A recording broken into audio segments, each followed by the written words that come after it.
গণভোট বাস্তবায়ন, কর্মসংস্থান ও সীমান্ত সুরক্ষার দাবিতে মাসব্যাপী কর্মসূচি ঘোষণা করেছে জাতীয় নাগরিক পার্টি।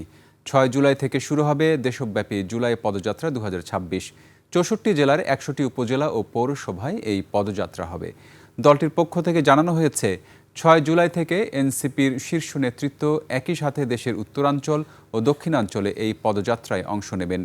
উত্তরাঞ্চলে পদযাত্রার নেতৃত্ব দেবেন দলের মুখ্য সংগঠক সার্জিস আলম ও মুখ্য সমন্বয়ক নাসির উদ্দিন পাটোয়ারি। দক্ষিণাঞ্চলের নেতৃত্ব দেবেন মুখ্য সংগঠক হাসনাত আবদুল্লাহ এমপি এবং মুখপাত্র আসিফ মাহমুদ সজীব ভুইয়া। দেশ গড়তে জুলাই জাগরণ কর্মসূচির অংশ হিসেবে জুলাই পদযাত্রা ২০২৬-এ দেশের সর্বস্তরের নাগরিক, তরুণ সমাজ, সাংস্কৃতিক কর্মী, পেশাজীবী শিক্ষার্থী সহ সকলকে স্বতঃস্ফূর্তভাবে অংশগ্রহণের জন্য আহ্বান জানাচ্ছে জাতীয় নাগরিক পার্টি এনসিপি।